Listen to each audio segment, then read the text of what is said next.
We are live. We are live. In case you are wondering who I am, my name is Antonio Bryce. I am the creator of the comic book series brand.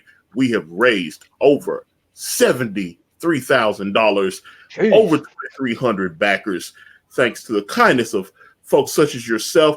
In case you are new here and you want to read brand, I have a link to the first 21 pages of brand. You can read that completely for free. It won't cost you a penny. And then if you decide that you like what you see, you want to support, please, we'd love to have you as a reader. But today isn't about me. I have two fantastic comic creators here today. And they've got a project called Oddity. Now, I've been seeing this book on Twitter for several months now, and it looks really, really cool. Ladies and gentlemen, please welcome Shawn, Sweeney, and David Shawn. Thank you, everybody. All right. So, hey, what's going on, guys? All right. So people are rolling in. All right. So, guys, let me know about Oddity, because I've been seeing it like the Frog Kid or whatever. I don't know what it's about. So let me know what's going on. All right. So Oddity is basically a mutant frog person. He was basically a screw up kid, and he accidentally gets turned into this frog thing, and he gets assigned by this. He lives in this swamp. He lives in this little town next to the swamp. And the swamp spirit has decided that he's going to be the guardian of the swamp and keep the people out to protect the swamp so it can heal from a chemical accident. So he, first of all, doesn't like the fact that he's been turned into this thing, and now he's given this job. So he doesn't take it seriously. And what happens is while he's trying to keep people out of the swamp, he screws up. And he ends up accidentally unleashing monsters onto the town. And so now he has to basically learn to take responsibility and learn not to be such a screw up and fix the problem and do his job better from then on. So yeah, that's the basic idea of this first book. We've got a couple books planned for it. But yeah, the first one is just to put you right into the world and just throw you right in the middle of this insanity and, get you excited, just a fun, exciting book to start off with. And yeah, I'm really excited about it. People seem to be jumping on board with it. So yeah, very thankful for all that. Right. It's very Spider-Man-esque, but there's going to be a lot of humor in it. I mean, it doesn't take itself too seriously. There's a lot of jokes, a lot of humor. There's going to be some horror. You get some like really dark horror, dark humor, some kind of gross out humor. So we're planning on just making the book a lot of fun, of fun to read, and just get a laugh out of you. Yeah, kind of like Spider-Man on acid in the swamp. Well, I happen to have your Spider-Man on acid in the swamp. He is on my page right now. It is a he, I'm assuming. I don't want to assume anyone's gender, but it appears to be a male. Yeah, so pretty much a guy, Right. So you guys are just trying to raise $3,000, and it looks like you have crushed that. You are 191% to goal. $5,750.92 backers. Hopefully a few more people will fall in, because I know I can, as I said earlier, I can always use more readers, and I'm sure you can as well. But let's see. So I think that's how many pages? Last time I looked. Yeah, well, tell me about the book. How many pages are we looking at here and all that? Right now, go ahead. Go on. Sorry. Sorry. Right now it's at 48 pages. Okay. 48 pages, and like you said, this isn't going to be the origin story. We're going to save that for the second one. We're going to put you right in the middle of what's going on, and then we'll hint at his origin a little bit. We'll hint at some of the other stuff, and we'll expound on it in the second one, and then everything's going to come together when we get to the third book. Okay, that's an interesting approach, because my original outline for Brand. I was just going to just jump right into it and just start get going. And as I started trying to tell people about the story, I noticed people started asking me more and more questions, especially about Dawn. They want to know her story and what was going on with her and everything. And I had already planned a series of solo stories with Dawn where I was going to go back and like tell her origin stories and all that kind of stuff. So I kind of took some of those ideas and I said, okay, well, let's just start at the beginning with Dawn, and then we'll have her and David meet up later on. So that's the way we're approaching it. So at this particular time, they're in separate places.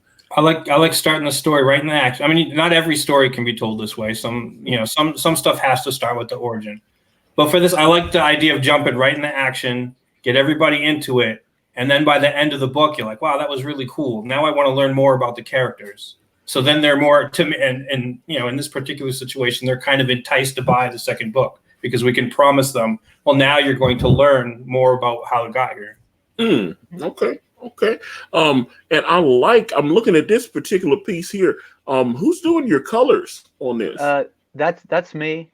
That's Sweeney. You're coloring the book too? Yeah, I'm drawing and coloring it. So. Oh wow. Yeah, I'm staying busy, man. All right, man. That's this looks really interesting. Chopsticks, but those are like, what are those, like maggots or something? Yeah, it's like a throwback to Lost Boys, where there's a lot of like, nods to 80s horror and pop culture a bit. A lot of skate cultures in there as well.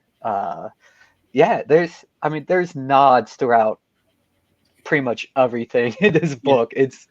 When he was talking about he eats maggots, I was like, oh, that's like in Lost Boys. So that's when we decided to put it in a Chinese food box. He's got the and then you've got the scene where he's got like the chopsticks and he's looking at the fly. It's kind of like a nod to Karate Kid, and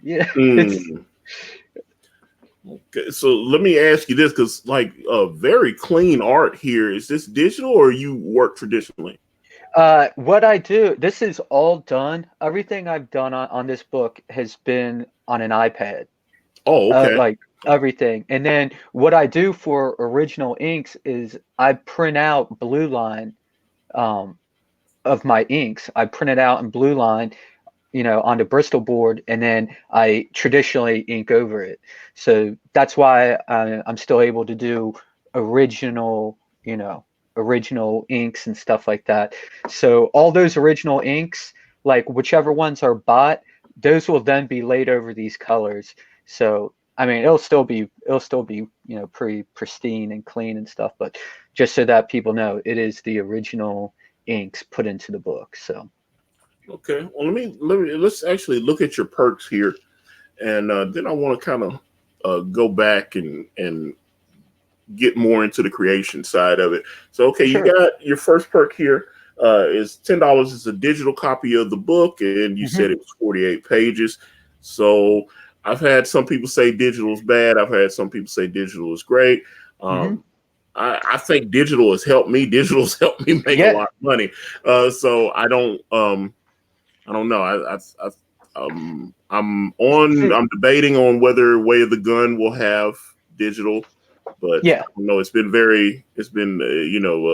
worked out quite well for me on this first campaign. So go ahead. A lot of people don't like digital because then it can be pirated real easily and stuff. So that's why our digital actually comes out, like it won't be released until a month after everything's been mailed out and sent to everyone. Like, so the people that get the digitals, they'll be getting it later. And just to, try to curve some of the, people throwing around the PDF and stuff like that. So okay. Well, that's the thing. I don't know. I'm in a different mindset. I'm gonna start shipping first, and then I'll do the digital release. But I expect this PDF to be shared and everything. That's why, even with the preview, I set it up in a way so if it's being shared, it's not going to hurt me. If you noticed, if anyone out there read it, we had all my social media and everything laid down, contact information, cardpress.com, and then even right there at the end, right, it was going again. If you want to, get brand, go to cardpress.com and check it out. So we set that up, and then I've been looking at my downloads. I mean, thousands of people have just been reading it. It's been going crazy. So it's pretty awesome. And so I'm finding people that had no idea who I am, and they're sending me message like, "Hey, I saw this online, and I don't know what this is, but I want it." And I was like, that's one of the pros of digital, because like I've gotten plenty of digital, older books, and then I'm like, you know what, I want this in my hands. Like I want a physical copy. Then I go out and buy the physical copy. Like, so there. I mean, it's, I guess, a double-edged sword. Like it can work in your favor, or maybe people just pirate it. I don't know, but that's the thing. It is definitely going to be pirated, but regardless. Like, and this is something I've talked with Ethan Van Sciver about a few times, where he's like, I can do the digital later, but I was like, yeah, but you're Ethan Van Sciver, someone like me that's not known.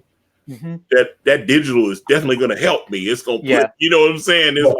It's like I want people to share it and let people get around, see those colors and everything, and just see how it pops.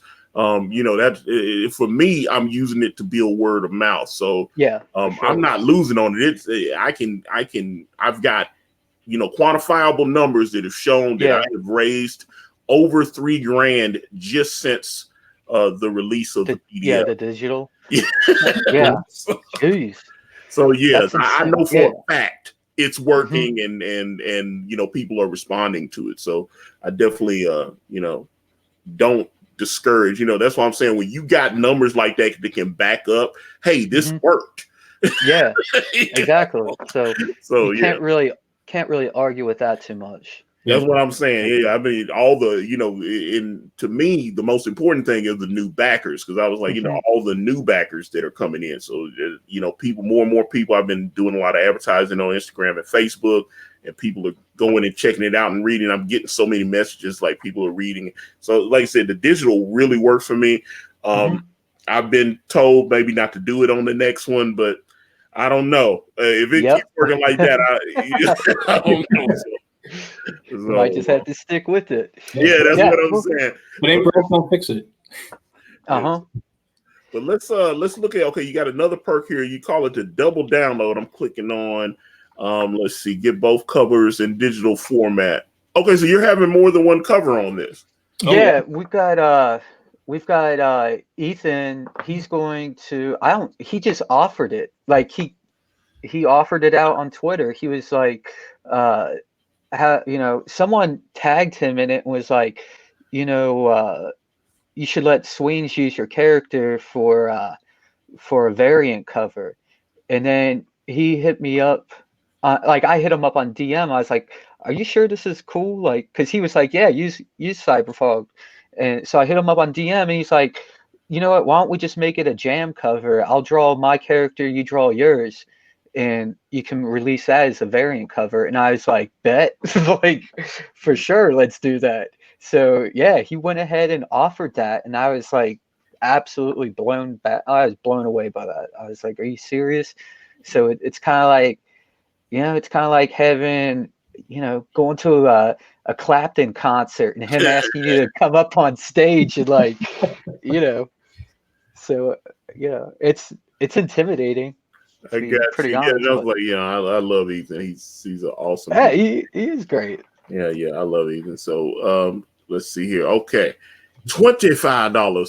The book Sweeney's cover, and so this is, I'm assuming. So is this this art here that I'm looking at? This is the actual cover, or is this just like this is a pinup? The white one, that'll be the pinup, and then the book that's laying more flat down, that's the actual cover for it. And so you'll get this big white like poster size pinup, and then the book, and that'll be $25 for both of those. Okay, I got you. Okay, so let's get it. Aha, bam. Okay, the EVS cover. Okay, so you got $35 for this one. And this is Now you say you guys, I guess, will blend your two covers together and do the thing, and then I guess, are you going to color it, or is this going to be like Kyle Ritter coloring it, or? I'll hit Kyle up, see if he can do it. I don't know if he'll be free to. So, I'll shop around, look at some colors and stuff. If I don't find anyone, I mean, I'll color it, and I will absolutely, just kill myself doing it, because it's going to have to be the best. I can't sit there and half-ass this cover this color after what people have seen Kyle do with Cyber Frog. So yeah, that's still a bit up in the air, but everybody ignored me like I don't have crayons. Okay, so this one's 35. Meant to ask, what's your shipping like on this? $10 for domestic, and then $15 worldwide. Okay. Yeah, because the international, I did not expect the response internationally. It's like, especially like Australia and New Zealand showed me a lot of love. I got a lot of love in the UK too, but like Australia went crazy for Brand, and I was like, yo, what's going on, Australia? I was like, I used to email me and ask me, would I ever be willing to go to Australia for a con? And I was like, I'm sure that would be quite expensive to book. Yeah. It's the flight that the money for sure, but the flight, I don't know about all that. That's insane. And that was one of the things that really today I was looking at all the names and stuff, and I was like, oh my God, we had New Zealand, we had Finland, Australia, Norway, UK. Yeah, I was just shocked. I'm like, wow, this thing's global. Yeah, I had like Tokyo, United Arab Emirates, Turkey, Romania. Yeah, it was all over. I was like, oh my God. Yeah, we got one guy from Saudi Arabia that dropped some money. I was like, this is insane. Like, it's awesome. Like, it's really cool that we're able to do this now. Like, absolutely. So okay, that doesn't look like a bad deal. You get both covers for the 50, and then the shipping on that. Yeah. Okay. A book and a sketch for $70. Yep. Let's see. So okay, you get a character sketch drawn and signed by Sweeney himself. Oh yeah. Also get the 48-page Oddity Madness in the Marsh with the standard cover, the Oddity pinup, as well as any stretch goals that are unlocked as the campaign proceeds. Okay. Mm-hmm. And I see a couple people have claimed that as well. So it's I'm assuming you're gonna what size is the almost like probably like about a pinup size or whatever, and just sketch. Yeah. But I've got a problem with sketches, because I start a sketch and then I end up making it into like a really clean ink drawing. Like I want to deliver for people, so I end up doing way too much. Trust me. Sometimes Kanan seems to, I'll be like, just keep it simple. And then next thing you know, he's got these big elaborate pieces. And I'm like, he feels like, I know, especially with these pages, he feels like if I don't put everything into them, I'm cheating the fans, And that's how I feel. But yeah, I don't know. I'm on the fence, because it's like at the same point in time, I was like, dude, we gotta get this book shipped out. It's like, but then I see the pages and they're like, I was like, oh my God, and like everything just looks killer, and I was like, okay. Well, that's being an artist though, and being like, in order to be a good artist, you're never going to be fully satisfied with your work, like, and the moment you are satisfied is kind of like the moment where you stop growing. Like, you stop growing as an artist and getting better, and and it's a good sign not to be satisfied with everything. And and the funny thing is, like, it's always the little things that no one else is going to notice that will just 3 a.m. you're trying to go to bed, and as the artist you're like, you just think about it and you're like, why didn't I fix that? Why didn't it's, there's some OCD, mental illness involved with being an artist for sure. Like, Oh no, trust me. That's one thing I noticed as I started proofing the black and white pages. Sometimes Kanan gets he just gets in this one mode, and you have to go back and you notice. And I'm blowing them up. I've got the high res files, and I'm blowing them up like 100, 200%. And I'm like, wait a minute, this is. And I don't know. I'm noticing things, and I was like, wait a minute, that's a mistake that needs to be corrected. And then he'll have to go back in and tweak it or whatever. Yeah. Fortunately, most of the pages are digital, so he can do that. That's the biggest reason I did digital is because, like, I got a 9-to-5 job. I've got a family, kids and all that. So like, I don't have time to sit at my drawing board, all day working on it. So like, I got my kid in dance or soccer, whatever. I'm like, waiting out during practice, and I'm drawing like on my iPad, and then, or coloring, or I just work on the go all the time. So that's probably the biggest reason. And then if I need to switch or fix anything, it's easy enough. Like, yeah, absolutely. That's one of the beautiful things. And there's a couple of things. There was one page in the preview where I had asked Katie to do something, and he kind of forgot, and we were on to the next pages and stuff, and I didn't have time to have to tweak it. So I talked to my colorist, Kid Ickler, and I was like, this is minor. Can you do this and that? And he tweaked it, and you can't tell because he just went in and fixed it with the colors. And I was like, "Yep, yo, man!" And that just saved time, and so we was able to just go on to the next page. So for sure, I'm looking at this perk here. Now, this is one that we offered. Be in the book for $100. Now, let's see. Do you actually get a copy of the comic with that, or is it? Yeah. I'm pretty sure. All the tiers come with the comic. Yeah, I'm pretty sure we set it up that way.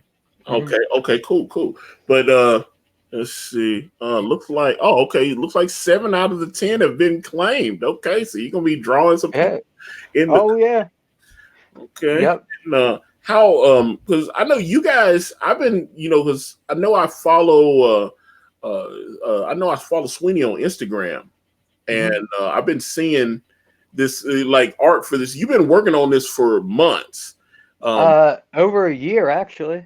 I know going back months and months, I was seeing images. So I don't know. Were you just doing promotional pieces, or did you already have a script? And I don't. Matter of fact, how do you guys collaborate? Are you doing like Marvel style, or Dave, or do you write a full script and give it to Shawn? Right now, I'm writing it by the seat of my pants. Ooh, because of how we got together. Because basically, he showed up in my timeline one day. I have my own YouTube show. He shows up in my timeline, and I was like, "Where'd this guy come from?" Because I saw the really cool frog picture jump off the thing. So I gave him a shot, and I'm like, "Hey, you want to be on my show?" So he was on my show 2 or 3 times, and then after the show one day, he's like, "Hey, man, my other writer isn't going to be doing it anymore. Do you want to do it?" So I'm like, "Yeah, okay." So he gave me like 15 pages, and I was like, "All right, what's?" And there was no script or anything. He's like, I'm like, "Okay, so what do you want me to do about this?" And he's like, "Just kind of make it up, and let me see what you come up with." So I scripted the first like 15 pages, and he was like, "All right, cool." And I made some suggestions like that shot of the swamp. I was like, "You need to put that right in the front. You need to do a shot of the swamp as the opening scene." So then he drew that, and then we rearranged some of the panels for some of the other pages because I wanted the story to go a certain way. And then I turned in basically an outline. I said, "All right, this is how the story should go. This should happen, and this should happen, and then this." And we plotted out the whole rest of the story, and then he's kind of drawing it as we did that. And then it was like, okay, because we mixed around some pages for a while. It was like, what page are we on? It was like, I don't know. I'm gonna have to check. So we know where the story's going, and it's just, and everything's outlined out, and we know what the scenes are. So really, I just have to script each scene as we go. But he's ahead of me right now in the art part as far as doing the script. So basically, as long as I can stay ahead of him in the writing, then we're good to go. But we have the story, we have what we want to happen in the story. I just haven't written the complete script. For the next one, I'll turn the script in. But this one, it's kind of the way it came about. It's kind of like, flying by the seat of my pants kind of thing. Yeah, well, like I said, I kind of did like a plot script, but I was, on certain things, I was very detailed. You know what I'm saying? I was like, because certain things I knew had to happen to progress the story. So, and Kanan seemed to like that. So I know the way, when I'm working on the script for Way of the Gun, that, I'm going to continue with that style, because he was like, yeah, he said, I actually like this because this allows, he enjoyed the freedom it gave him.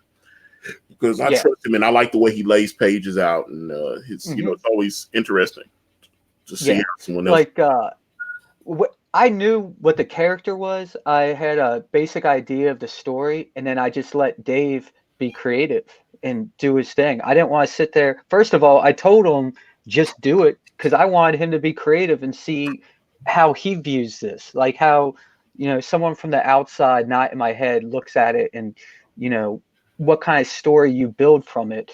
And he came up with just awesome ideas, and I was like, you're on, dude. We're going to do this. Like, we're just going to knock this thing out. And then as soon as he jumped on, like, everything started moving very smoothly. And so it was a little backwards at first, but now everything, it's just coming together much better than I imagined. So sweet. Yeah. Okay. Yeah. Well, so I'm gonna look at this perk here, and you've got a figurine. Looks like you got a total of 20 of those. So for 150, and you can get the. Now you sculpted this. You 3D sculpted. Yeah. Yep. That's my day job. I'm usually sculpting anime stuff.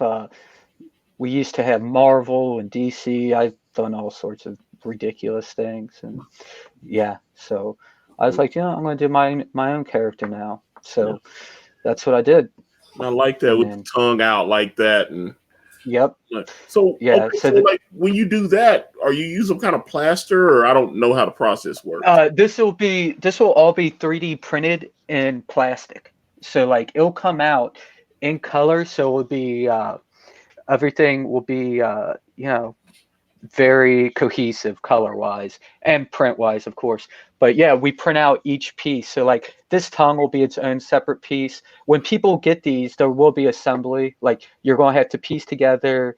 Everything will lock together like a puzzle, like the base and everything. And then the legs snap into the torso or the pelvis, and then the arms snap into the shoulders.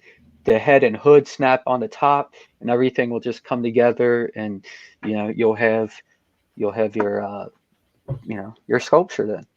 And so we did that because if you just print something out in one piece, first of all, you can't just print out the tongue connected to them like that. That would just break right off. There'd be all sorts of issues. And also we're running several printers at one time, so to have small pieces, several printers printing out small pieces at a time will go much quicker than just doing one at a time. Print out 20 tongues and then the legs. And then, I got you. Okay, Yep. I was like, I was always interested in that, because I always like seeing some of these 3D sculptures, but it can be.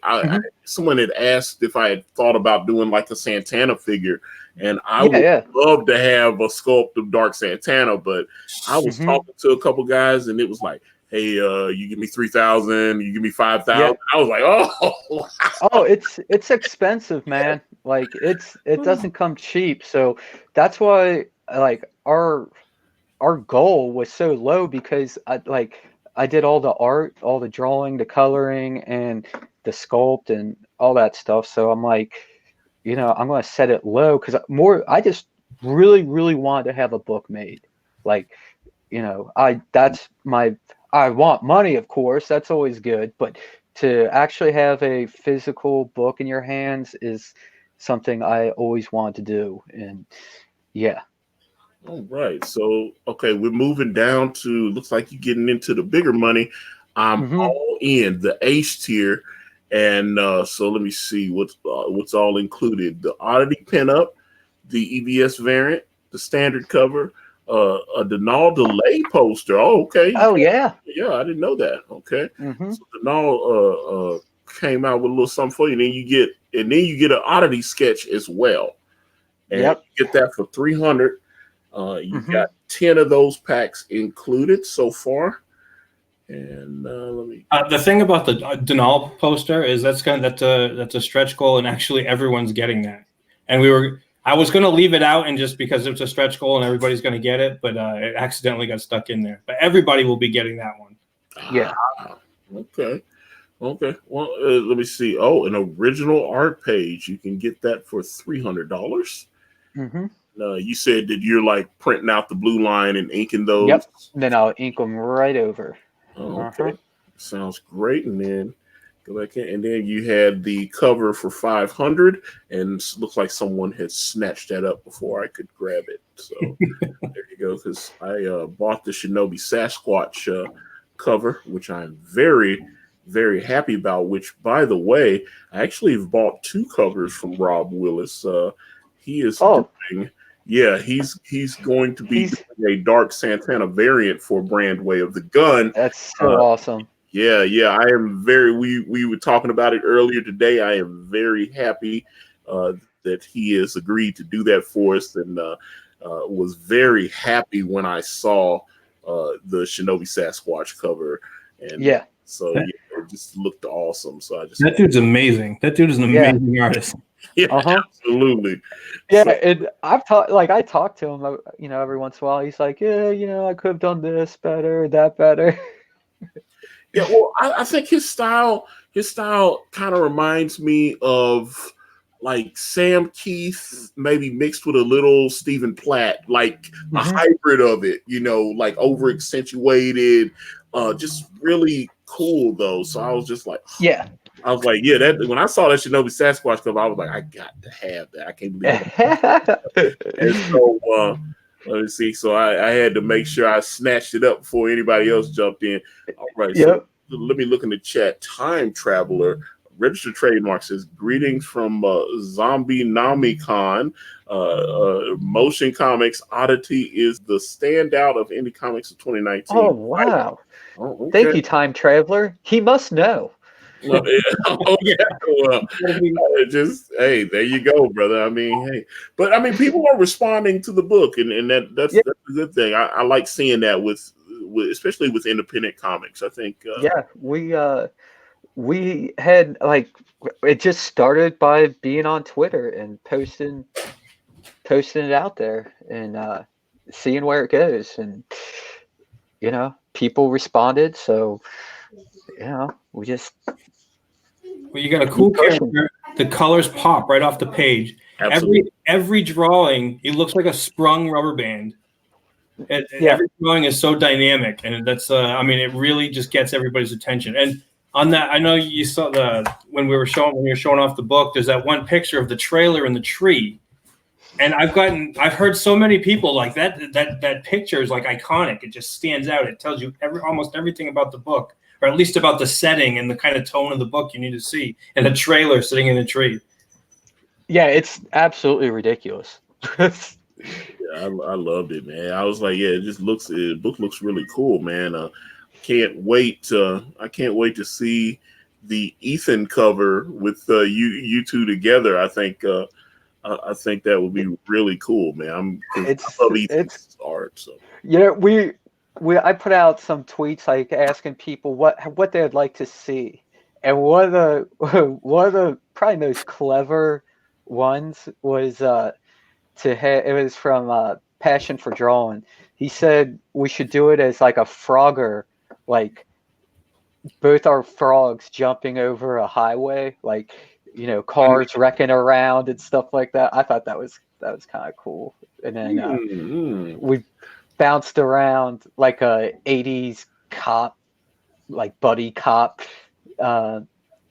idea that was kind of up there. I don't know. I haven't talked too much to Ethan about it, so I want to hear what his thoughts are on it, and we'll just take it from there. But No, I'm really excited about that though. I'm interested. You definitely should be. Yeah, and yeah, then I can take off the sunbeam cover that I didn't even ask him about that. I just like put it up there with just to see like what he'd have to say about about it. But it was so funny because like he didn't say like he didn't even like acknowledge it. He was just like, yeah, whatever. Like it's just kind of funny. All right. So let me ask you. Okay, so let's go back to the beginnings, because this definitely seems like a unique idea. It sounds like it's something with you, Shawn, that you've been working on for a while. How did the idea come up? Well, I started it back. Well, I did my first drawing of him in high school, but he was a lot more like sinister, and I have him like I posted it up on Twitter so people could see it, but yeah, it's ridiculous. He's like eating a rabbit, and there's blood streaming out of the rabbit, and then like I just started adding on to this frog character as I was growing up, and then when my son was born in 2015, he had this big red tuft of hair sticking out, and I added that on there, and it just popped with the green, and then the purple hood, and then you got the orange hair sprouting out, and it just turned into like a fun image. Now I want to do something real quick because I was cracking up the other day on Ethan's stream. He was going over it, and he looked at the cover, and he was like, "Did you swipe my my cover, Sweens? Like the pose?" And I was like, I mean, they're frogs. You're going to have some leaping action there. So like, here, guys, I'm going to share my screen real quick. This is kind of funny, but no, I just thought it was. Can I get on this? Okay. Don't worry, it's not going to be porn. And if it is, it'd be very tasteful. You just have to change the title to Oddity Sexy Stream. Sexy Stream. Yeah. Okay. Am I up? Okay. Yeah. You are sharing. Okay. This is from September 12th, 2015. This was the first, like the closest version of him. And he looks a little more human-esque, I guess. He looks really stupid, actually. But, he had more frog-type fingers, whatever. But this is the exact same pose as what I've got now. Well, basically the same pose. It's done better now. But, yeah, so Ethan, I did not swipe your your cover. But yeah, I just thought that was hilarious. I was cracking up. People were like, "Stop swiping, Sweeney." I'm like, dude, I didn't swipe anything. So yeah, just to prove I didn't swipe Ethan's image, but the cover. So let me see here. Okay, so Time Traveler, registered trademark. The color combo is great and follows the Stan Lee rule: red and blue or purple and green. The Jimmy Olsen 1010 Archie orange hair punctuates it beautifully. All right. Well, thank you. I really like the colors, though. I really like the colored it. So let's talk about like digital art and how you so you do this on like iPad and all that. I mean, how many hours? Yeah. The reason I'm asking specifically is because Elliot Fernandez, dear friend of mine, he tends to work. He does so many different styles. He can do it, he can do it traditionally. He can do it digitally. He just got a new iPad, and he's been on like a learning curve. That's kind of why he hadn't been streaming as much, because we're trying to. The iPad is I think we said Clip Studio. He's been using Photoshop. And well, it's similar to Photoshop. Yeah. Well, he's saying that there was a learning curve, so he's been trying to learn. He's getting better at it, though. He showed me some of the stuff, and he actually posted something finally for the first time, because he had called me and he was like, "Yeah, I've been trying to learn how to do this." And I was like, "Oh wow." There is a learning curve to it. Now I use Procreate. It's Clip Studios more geared towards comics, from what I hear. It used to be Manga Studio, I believe. Yeah. Yeah, and then they switched it up to Clip Studio. But Procreate is that was like the first really good art program on iPads, and I learned how to use it. They update it all the time. They give you all sorts of new tools and stuff, and it just like I don't know, for inking a page, or drawing and inking it, everything together. I mean, depending on how much detail and how many elements are on the page, it can be anywhere from 18 to 30 hours. And the thing is, on Procreate, it records it all. So like, I release videos of me working, and you can see it, like, it's sped up, of course, but you see how much time and effort really goes into it. And coloring. What's that? You do that on YouTube? Yeah, I put them up on my YouTube. I haven't done it in a while, but yeah, I put them up on my YouTube channel. And then coloring actually flies by. Like, I knock out colors for like a page anywhere between like 3 hours and maybe 10, which might not sound that quick, but compared to what I was doing, yeah, they go by a lot quicker. And now that I've got like the palette for this book down, it goes. I know how things are going to react off each other, and yeah, so it goes by pretty quick. All right. So let me ask Dave. So like, okay, you're writing as he gives you pages, or? Well, basically, like I said, we have well, no, I'm not right. Wait. Sorry. No, we have the basic story out, and then wherever he's at, I'm actually like a scene ahead of him. So sometimes, like I script it up to a certain point, and then like right now we're at like kind of a fighting scene, and I wasn't sure how to write it specifically. I know I wanted certain things to happen, and he came to me and he was like, "Yeah, I have some ideas for this fighting scene." I'm like, "Cool, do your thing and just hit these beats. I want this to happen, this to happen, this to happen." Yeah. And then I'll script over it. And then maybe for the next scene, I'll actually script it out.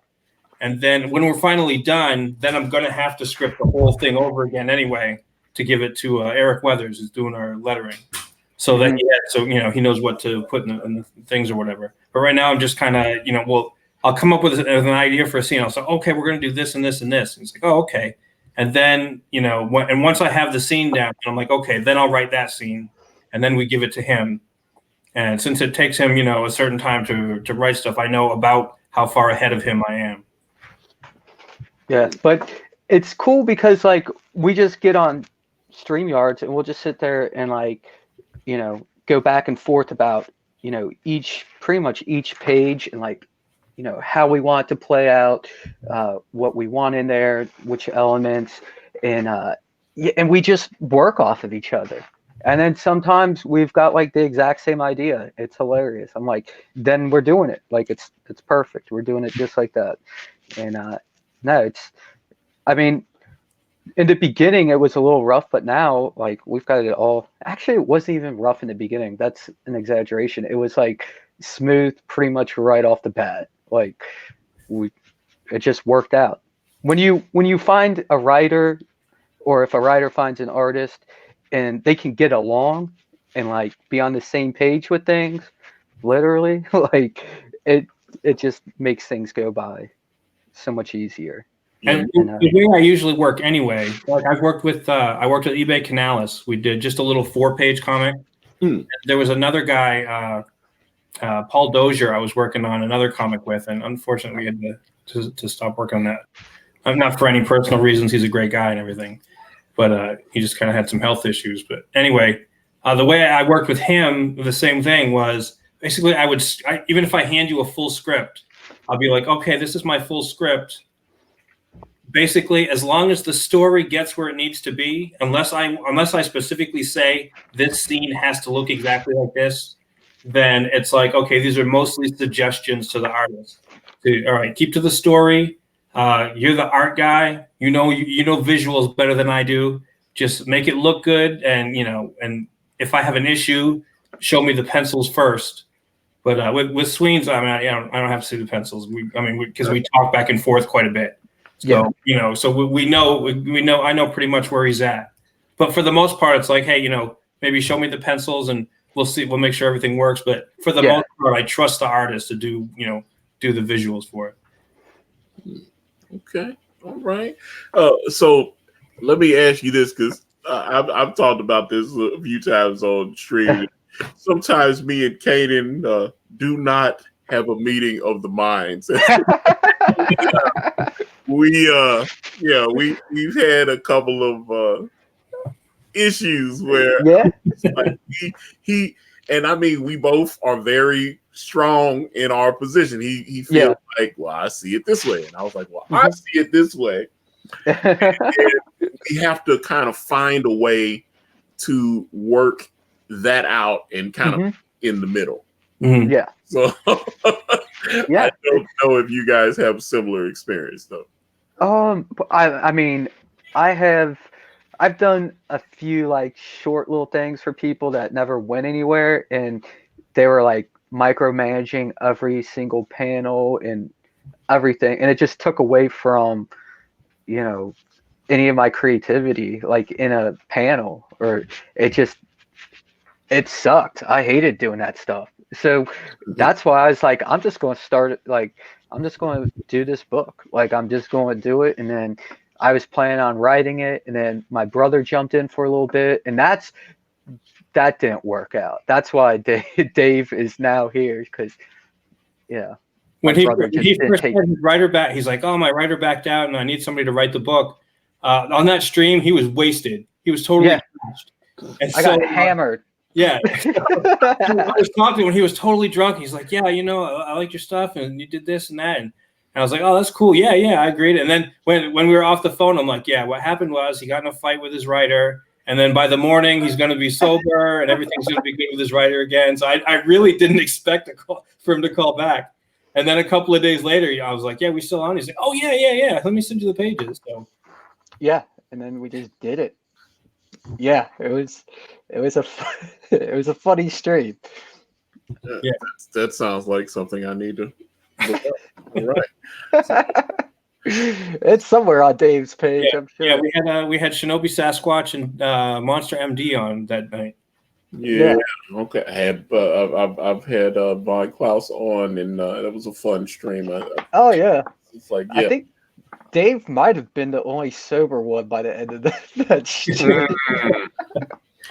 And that's even questionable. Yeah, I don't remember if I was drinking that one. Yeah.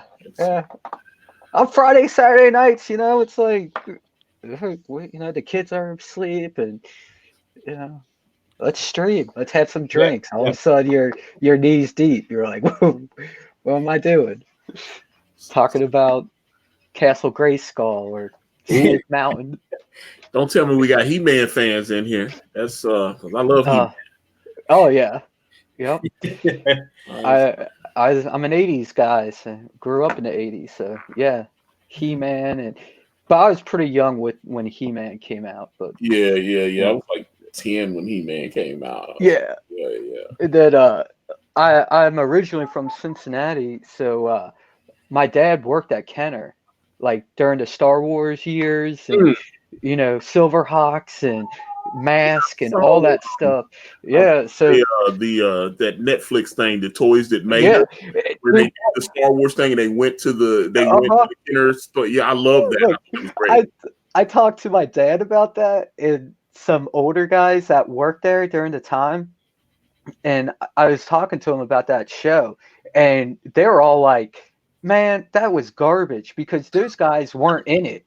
He's like, yeah, those are all the higher ups that had nothing to do with what was going on the ground level. Like, they should have been talking to the people that were like, in the trenches, like actually doing the work. Like, yeah, they weren't too thrilled about how they presented it and stuff. But nonetheless, some of the stuff was true, I guess. Like I said, I liked it actually because there were a couple. They had like Barbie stuff, and I was like, I don't care about Barbie, but it was so good. And then all of a sudden, I was like, let me check the Barbie one out. And it was good. And you was like, even though I don't have any interest in collecting Barbie, but the history and everything. Oh yeah. And then they did what's the Hello Kitty and they did G.I. Joe, which I love, like G.I. Joe, He-Man, Silverhawks, Cats, all that stuff, man. That's stuff because people start like actually checking out some of the other pages that aren't in the preview, and they were like,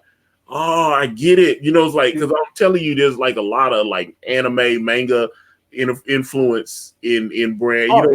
That's why I grew up on, man. I love that stuff. Yeah. I think the best one though was the He-Man one, where they're just like, we're just making stuff up. Like they're like, we just go out, have drinks and stuff, and just make up stupid ideas, and then they would do it. Like they were just throwing stuff at the wall and seeing if it would stick. And they would get drunk, and just come up with the weirdest puns and kind of sexual innuendos for character. Yeah, like the dude with the tongue and stuff. Like. See, I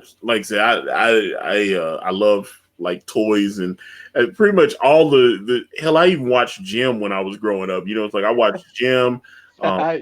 And I saw that Jim movie that they actually did, and I thought that was trash, man. I was looking forward to a good Jim movie because I could like take Jim. You could give me that property right now, and I've got a couple ideas of things that I could do. Especially, she can do the holograms with her earrings and all. I'm like, man, I could have some fun. That's kind of especially when we start getting into some of the other. Because everybody asks about the masks in brand and everything. So we've got 3 different classes of the mask. It's like a white mask and a black mask and the red mask. And the black masks are, they represent like shadow magic, illusions and stuff like that. So we'll get into that kind of stuff. And that's the black mask would be stuff that I would do with like Jim and the holograms if I was right.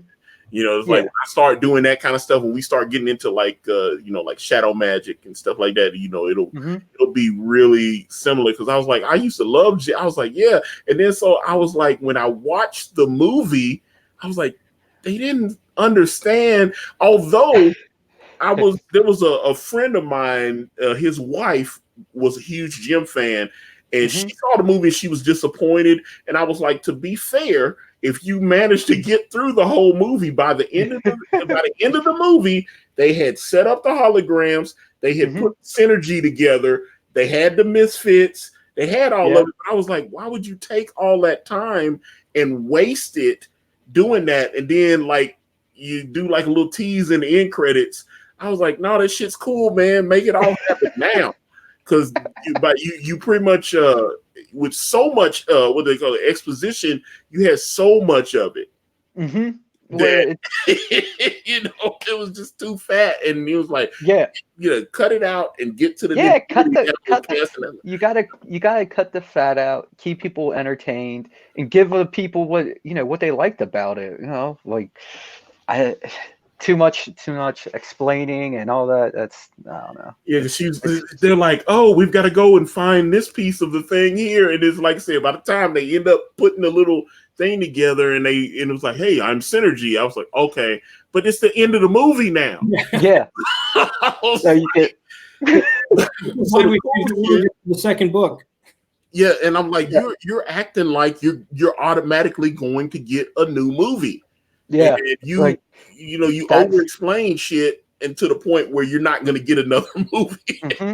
That's kind of our thinking with this book. Is like, we got one chance to make an impression, and if we're just sitting there explaining, just where he came from and all that, like, we just want to get right to the like fun stuff right off the bat, and then and have people wanting more, and like. Having those questions answered. And this book tells you, you learn about his powers and his role and all that stuff.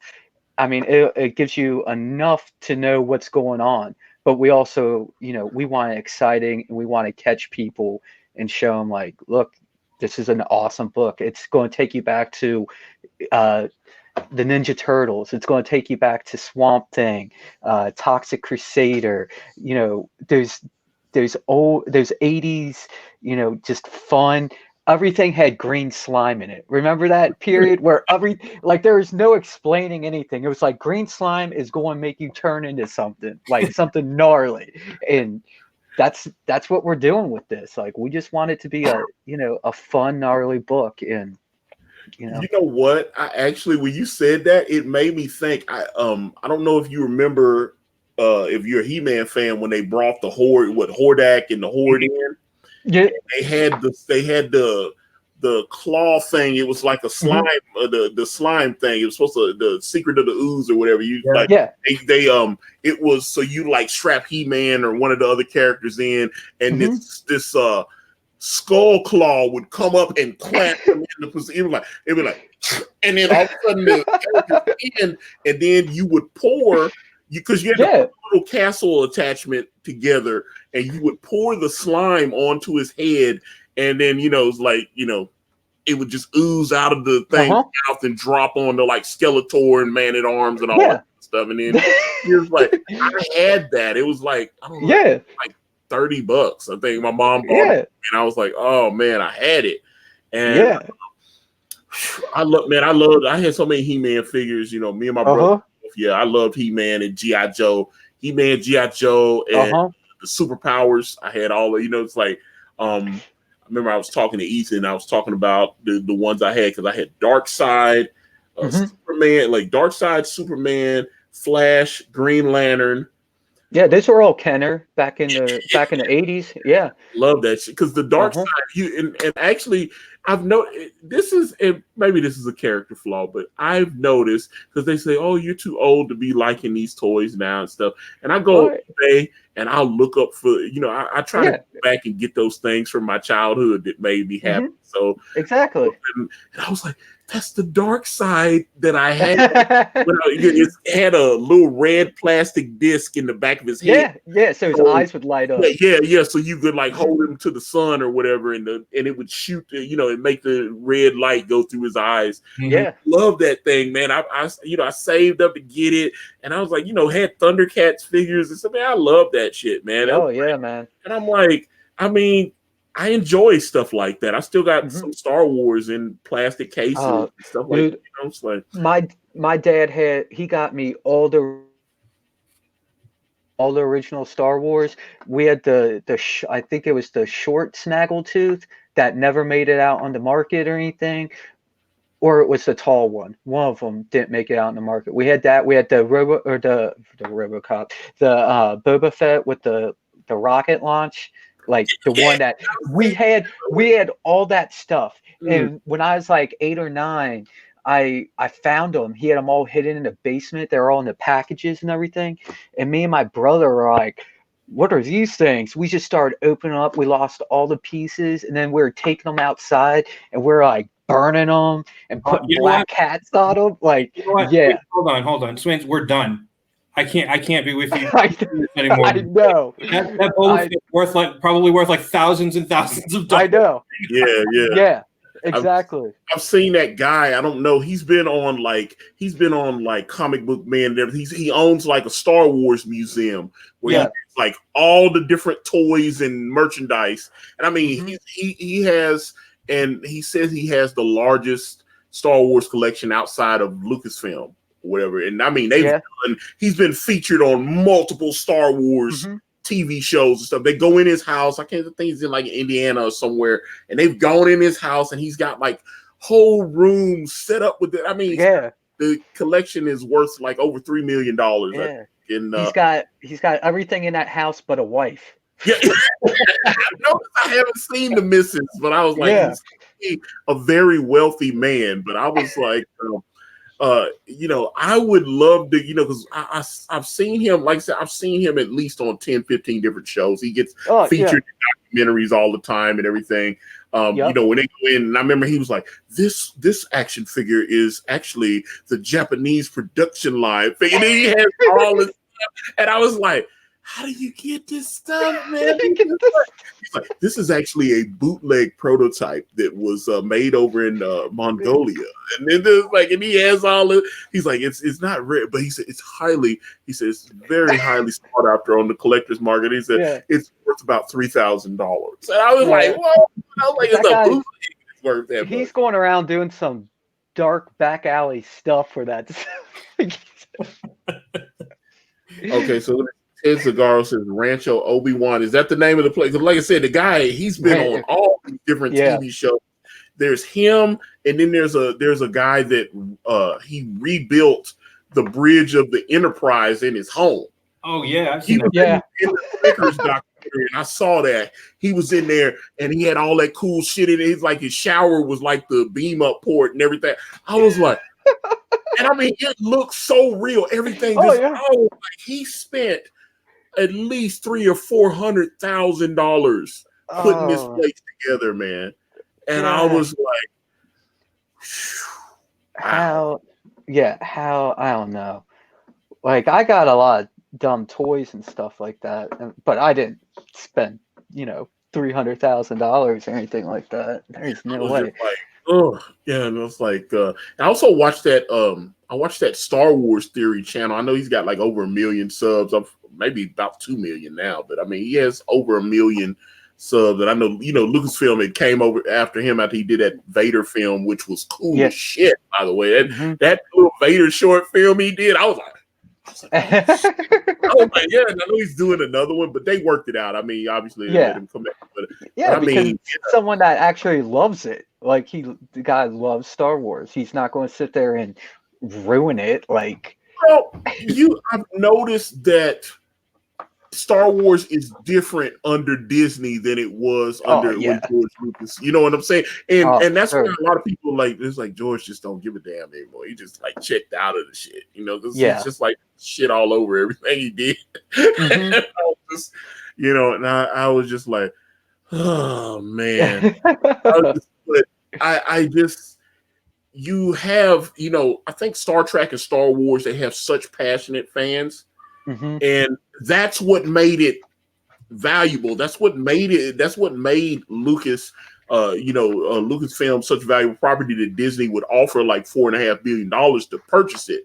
It was just Lucas being like, hey, you can do this, but don't do that. And when, no legal action, don't try to sell our merch and any of that kind of stuff. And as long as you stuck to those rules, Lucasfilm never came after the fans. So all of a sudden, Lucasfilm, or what was it? He had all the little legal notices from like Warner, this or whatever. And I was like, wow, these people, they put like the big guns on him, and it was crazy. So, I never thought I'd see that. I mean, I figured, if they purchased it, they spent that much money on it, you would think that like it is extremely important that we continue to build goodwill with the fans. No. And I was just like, you would think that, but now they've become so litigious, it's like, because one of the things I watched one of the Star Wars Theories videos, and he had his own music custom created. I mean, he based it on the Vader theme, but he had it custom created. And they said, "Oh no, it's too close." And they was like, it was all kind of stuff. And I was like, man, they are way off the hook with that, man. I saw The Force Awakens. That was about it. I'm not going to the movies to see. I'll watch it like on video or something. I used to go every time midnight premiere. I let my friends know weeks in advance. I was like, yo, when the new Star Wars comes, midnight show, we hitting it, right? And then now I'm like, okay. I went to see Force Awakens midnight, and then I saw Last Jedi. When I saw The Last Jedi at the midnight premiere, and I mean, it was packed at the theater here. They had police there. There was so many people. I mean, people were parking on the grass that weren't in parking spaces. They pulled up and were parking on the grass because they ran out of parking space. That parking lot was so full. And I was like, they had all the theaters were open at midnight that night. We rolled up in there, watched The Last Jedi. And I looked at that and I was like, I'm confused. What did I just watch? It was weird. I didn't understand. I was like, okay. Man. And people were like, yo, Antonio, you saw Last Jedi. Was it dope? And I was like, I don't know. It didn't. You're kind of shocked. I was like, I said it looked good, but there was some Yeah. problems. Yeah, I mean, they spent money on special effects. I was like, there's some problems there. And some of the stuff with, I was like, Luke didn't feel like Luke to me. And it was weird. And I was happy to see Yoda back, and Frank Oz was the voice. But yeah, I was like, that was not the best part of the movie for me. Seeing, and I kind of liked that they actually went back to the puppet as opposed, although as they went on with the prequels and the CGI Yoda, they got that shit down pat. And I was like, because I thought when they did Yoda versus Palpatine, I was like, you know, they teased you a little bit with Duke Yoda in Attack of the Clones. But when they did the full on, you know, Yoda versus Palpatine, he's like, I've been waiting for this for a very long time. Little green. And I was getting all excited. I was like, oh shit, what's going on? And then it was like, he's like, at the end your reign is, and not long short enough it was. And then all of a sudden it's like, and then I was like, oh, they did. I was like, yo, it was crazy. I was like, I went back. I had to go watch it again. I was like, yeah. I was like, and then they're cutting there, and then it's Vader or it's Anakin and Obi-Wan. And I was like, yeah, man. I was like, yeah. I was like, just so excited. I couldn't. Yeah. I was like, oh. And then I'm watching Last Jedi. I was like, okay, the cut. What? Okay. And then you see that one scene that they've tried to kind of tweak a little bit in the home release, I guess, where the guy should have stabbed Rey in the back. Oh my god, that whole fight scene was a nightmare. Yeah, I was like, oh, okay. What killed me is they wasted so much screen time on Poe Dameron. In the first one, well, not so much. The point is, in the first one, whenever they promoted the movie, like, oh yeah, he's going to be the next Han Solo. Well, he's in the movie for like 5 minutes. And then the second one, he's in that first scene, and you think, oh, look, now he's going to be a badass. Now we're going to get Poe Dameron. He was in the movie for like 5 minutes. Oh, God, man. And the Holdo chick, and I was like, all that stuff was weird for me. I was like, oh, okay. And then, like, when they went to the gambling planet or whatever, all that shit was washed to me. I was like, that shit is bogus. I was not feeling that at all. Yeah. So I was like, okay, now they're getting on the back of these creatures, and you got the little slave urchin kids, and I was like, what in the world? Yeah. I was like, look, if I don't see a lightsaber on the screen cutting some shit, then it's not Star Wars to me. So I don't care about Rose Tico and Finn. And Finn's not a Jedi, even though he had the lightsaber in the other movie. So I was like, get me a lightsaber, start. And then they did the Benicio del Toro character, who I hated. And I'm like, Benicio del Toro, like, he's always hit or miss with me. So I know he's got an Oscar. But like, I've seen him in a bunch of shit, and he either makes me really like his character, or I just like, damn. Yeah. And this was one of those cases where I was like, what the fuck is he doing? Yeah. He was talking all weird and stuff, and he's like, I can do this for you. And I think he was still channeling the Avengers shit, where he's playing the Tomo Tamaran or whatever, the collector, when he was the Tomo Tavar or whatever. I think they let him do all that weird shit in the Marvel film, and I think he was like, oh, people like that. So it looked like he was still playing the same character, but he was in Star Wars. And I was like, it was weird. And then obviously he did, I said, oh, okay, so they're setting him up for the next film. He's going to be like a Han Solo character where he starts off as a bad guy and, kind of like maybe he's like that scoundrel with a heart of gold type character. and he just turned out, he betrayed him. He's like a little piece of shit. And I was like, oh, okay. And I was like, and now I'm hearing that he's probably not going to be like, they're not going to pay any of these characters. And he's like, he sold them out to the First Order or whatever the hell, and I was just like, oh God, it was just too much, man. I wasn't feeling that shit at all, bro. I got to be honest. It made me uncomfortable. It did take you back to being a kid. you know, like it didn't give you that feeling of, you know, being excited, you know, It would bringing take me back back. stuff that Yeah, you remember, you know. yeah, but it They would take went, me. It would take me back to a kid, like if I was like getting molested or something. It would make me oh, feel like that's how I felt about The Last Jedi. It was like, oh, it's not good. I don't understand it. It was I need to take a my shower. fault. Yeah, it's like, was it? Did I? Was I must have done something. Did I do something? I don't know. That kind of. And I'm like, it was that kind of shit. So Oh, it's weird to me. I don't oh know. my I have goodness. to. I got to the point where I had to stop. Like I'd be in these forums and on different groups and stuff, and people were Yeah, like, you know what? I actually thought The Last Jedi was cool, and I was like, okay, now I gotta check out. I can't yeah. because I know I'm gonna get into these big arguments. It's one of those where I'm gonna start arguing with people, and I don't want to sit there and waste time online and be arguing with people about a movie that I fucking hated. I was like, that shit is trash. And it's like I tried to watch Captain Marvel a couple weeks ago, and I was sitting there right at the beginning. I was like, what the fuck is this? I don't understand. I was like, what am I Dude, watching? I don't I get it. I can't even do Marvel movies. Yeah, Like I no, can't even watch them. I watched the Like, first like 20, 25 minutes and I was like, I turned that shit off, man. I was like, okay. By the way, the new John Wick is lit though. I was like, I John Wick 3? I was like, yeah. yeah, John Wick 3 is lit. I was like, Yeah. ooh, I couldn't believe because I was like, oh my God. I was like, that was that hotness. But that Yeah. Captain Marvel was stupid to me. I didn't get it. And I was like, yeah, that's fine. So I have to go back because I want to give my full opinion on the movie.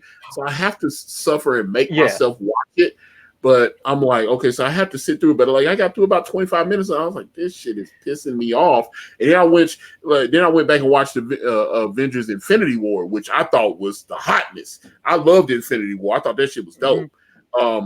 Endgame was good, but it had, they did the woman power shit at the end. It started getting weird at the end. Yeah. And I was like, okay. Well, they're setting that up. They're going to have a movie. There's going to be an all-female movie. I'm not sure who everybody's going to be in it, but they're setting that up already. Yeah, and I'm like, yeah, Kamala Khan, Kamala, isn't that her? Yeah, Miss Marvel, whatever. Yeah, they're doing her. I know that's going to be on Disney Plus. They just announced that the Ironheart TV show with Robert Downey Jr. as the voice of the AI. So I was like, oh shit, Robert Downey Jr. So I know they had to give him back in because he was done. So he's going to be the new Jarvis. But I mean, they did that in the comic books where he had like an AI Tony Stark in there. It was like talking when he was dead, and then he mysteriously came back. So I suspect one day we might actually get. Although they slipped that kid from Iron Man 3 at the funeral scene at the end of Endgame, and some people were like, maybe he'll become the new Iron Man or something. And I was like, I don't really know. He's only been in like a couple of TV shows. So I don't really know if that kid can act. I'm just being honest. I'm not trying to shit on him. I don't know if that kid can act because he was just like a TV guy.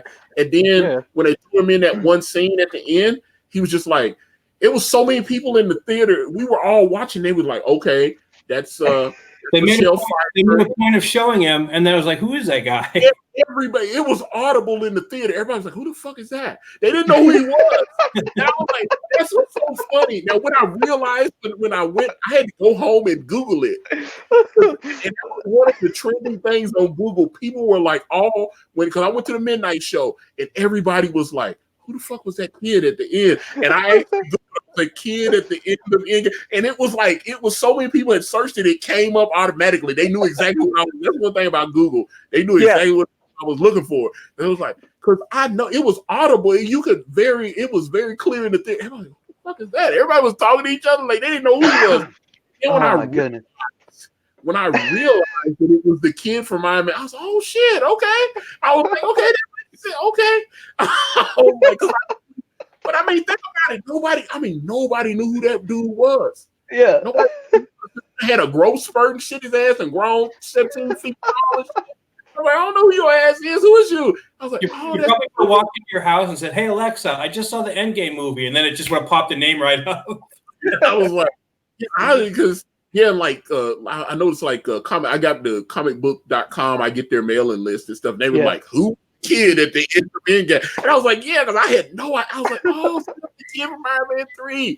I had no, because it was so weird. You said, and it's also very funny when you see Tom Holland and they had like the group cast on like Jimmy Kimmel, and he spoiled so much shit that they told him that he's at a wedding, and I tweeted out the meme that someone made of it where you see everybody else in the picture and they're looking all somber and shit. Yeah, and yeah. He's got a smile on his face because he thinks he's at a fucking wedding. And I was like, that's hilarious to me. This Tony Stark's dead. And he's like, just sitting there. And I mean, everybody else in the shot is just looking there, looking all somber and everything. But they had to tell him it was a wedding, so he didn't know. It was so crazy. He's all cheesing. Oh man, yeah. He's happy. Tony Stark's dead. He's like, and you see Thor and everybody else, and they're like, it was so funny, man. I was like, that shit had me crying. I was like, okay. So then, like I said, they pan over and it's Michael Douglas and Michelle Pfeiffer, and you see Ant-Man and Hope and all that, So I was like, okay, boom, they got them in there. Nick Fury's in there, and what's the chick that assists Nick, and you see her. You see, I mean, pretty much because I think they said they had like over 70 different characters that had been in, obviously the Wakandans, everybody, like they just looped all the movies in his final shot. So I was like, oh, okay, cool. I got it. It's just like they just glued everything together. And then Tom Holland's there. And like I said, he's got the blabbermouth. They can't tell him that, hey, Tony Stark's dead. We can't do it. So I was like, it was crazy. So I didn't enjoy it. But I didn't enjoy Endgame as much. I thought Infinity War was dope, though. I loved Infinity War. I didn't even get through one, man.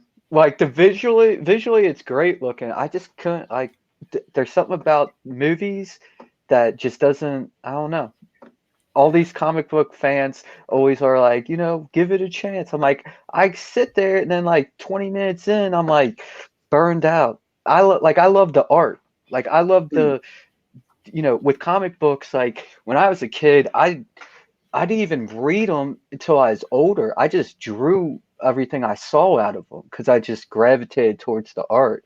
And then when I was older, I started really reading them and getting into them. But until then, I just loved the art. So, when I see a movie, it's like it just comes off as cheesy to me most of the time. Like just seeing grown men running around, like dressed up like that. You know what? I can never get over Captain America always runs the way he runs, especially in that first movie. There's something about the way he runs which is really like effeminate. So has this weird little trot when he's running in the costume. Well, it's kind of weird though. You can see some of the behind. They have like wires on him because they're about to springboard him or whatever. Yeah. And then it's like it's that kind of shit. So I don't know if that he's like, oh, I gotta run, and then it's the I don't know. It's weird, but I mean I understand Hollywood. But I actually liked what's that? Chris Evans as Captain America. I thought he was good. But in Infinity War, like one of my favorite scenes was right there at the end when they're in Wakanda and Thor finally shows up with Rocket and Groot when he's Ford Stormbreaker. When he showed up and you see he's like and he comes down and he just starts ripping through everybody. I was like, it's like, and I mean, you could tell that's one thing where you could tell the audience in the theater were all getting hyped up. Yeah, we were all like, oh, what's going on? Or it's like when Scarlet Witch finally came, she was with the Vision and she had to go down and fight. And Okoye, she killed one of the Thanos's machines or whatever. And she was like, why was she up there? Like, she goes up there. It's like, why was she up there? And I was like, that shit was funny. I mean, everybody was laughing. But it's like I liked the game, but it had a couple of problems at the end that I was like, they didn't stick the landing. And kind of, and I was like, and not to mention all that time travel shit that they got confused about. And that's one of the things I watched Far From Home. I did see that one. I took my son to see that. And they kind of skimmed over. It's like, hey, so we're in the, because they were like, okay, so people came back. People were already living in their homes. They just kind of skimmed through it because they know it was confusing as hell to everybody. It was like, wait a minute, because that was one of the things people were trying to argue with me. They was like, no, Peter's still a kid. I was like, he's still a kid in his body, but 5 years has passed. He's a grown man now. He's legally old enough. That's what I was saying. That's what I was trying to tell people. And people was like, no, Antonio, you don't understand. He's still like 16. I was like, dumbass. He's 21 now, dude. It's 5 years. And sure enough, they had Flash trying to buy alcohol on the damn plane. Because he's 5 years older, he's legally old enough to drink. So that's the, I was like, don't say dumb shit like that to me. And then the movie did exactly what I said. I was like, he's old enough to drink. I was like, he's not sick. Yeah, his body didn't age while he was like in stasis or whatever. Yeah. But I'm just saying he's 5 years. They were very clear that they were 5 years in the future. Yeah. Let the man have a drink. When he comes back to show his ID, he's 21 now. That's why Flash was up there trying to get alcohol, and then MJ's like, he was snapped. He's a kid. And then she's like, I was like, okay. I'm like, okay, man. So I'm like, I had a buddy of mine. No, I'm saying, this is crazy. Me and him stopped talking. He was so mad at me because I was pointing out all the bullshit that they did in the movie that was fucked up. And he said, why are you overanalyzing the movie? I was like, we're both comic heads. I'm like, I'm trying to see how close. That's one of the things I liked about the Marvel movies. They seem to respect the material and stuff. And they start doing all that time travel shit. And it was like, well, if we jump here, we take this, and then we can get back. And I was like, and then, okay, so wait a minute. So let me get this right. Black Widow can die and she can't come back, but now we've got Gamora back because they just brought her from the past. And so they did the same thing to her. That's what I'm saying. They can go and get her. I was like, get the fuck out of here, man. I was like, I'm like, the movie is inconsistent because that was the whole price. Thanos, they were very clear with Thanos. You have to trade someone you love. You have to trade the soul of someone you love. He loved Gamora, right? He killed her to get the Soul Stone. Yeah. She can't come back. So then they go back in the past. And then, so now we got Gamora again. But when the movie ended, she's there. She's still alive. I'm like, okay. And then they said, okay, so now we've just opened up all the multiple, which they're going to do. That's the next Doctor Strange movie, the Multiverse of Madness with Scarlet Witch. So, okay, if they're setting it up, and if they actually do Secret Wars, because some people's like, well, they just set up Secret Wars. I was like, if they do Secret Wars right, I'll be cool with that. But I was like, oh, man.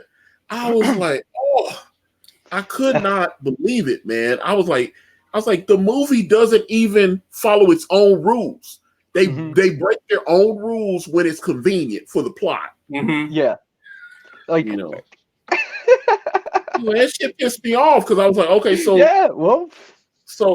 and then I said, okay, let's skip all that bullshit. I said, okay. So I said, Hawkeye, he's been, his wife's been and his kids have been gone for 5 years, right? And they said, yeah. And he's been out over the last 5 years going all over the world. He was down there in like Mexico killing the cartels. He went over to Tokyo killing the Yakuza and all this. He's killing all these crime bosses all over the world, right? Putting work in. Now I'm finna hit you with it. How the hell did his wife call his phone when she came back from the snap? You telling me he's been keeping the same damn phone for 5 years? Well, half the people from Verizon probably weren't there to upgrade the phones, or from Samsung or wherever. I'm saying they were looking for his ass though. Remember, the Shield people were looking for him because he was always traveling around. That's what Rhodey was looking for him. Black Widow, she's like, find him, but if you find him this next time, let me know, because obviously they don't want to just bring him in by force. And he's like, all right, because they had just missed him down there in Mexico and everything, and so they've been looking for his ass. So you telling me they looking for his ass, but he been carrying the damn. Call him. Yeah, I'm like, that's what I'm. Yeah, and then someone said. This is my friend, but like I said, I haven't talked to him. I haven't talked to him in months because me and him got in such a heated argument about this shit. It's what it was. I tried to squash it with him, and he was just like, "Nah." He said, "I think you just overanalyze the movie. I don't want to have that kind of energy." I was like, "All right, whatever, dude. Fuck off." So I was like, "I'm just saying the movie insulted my intelligence," and this motherfucker told me, "Oh well, before they went on their mission, he probably went back to his farmhouse and left a phone there for his wife so that she could call him if she snapped back, because she's gonna come back at that location." And she used the Jeremy Renner app.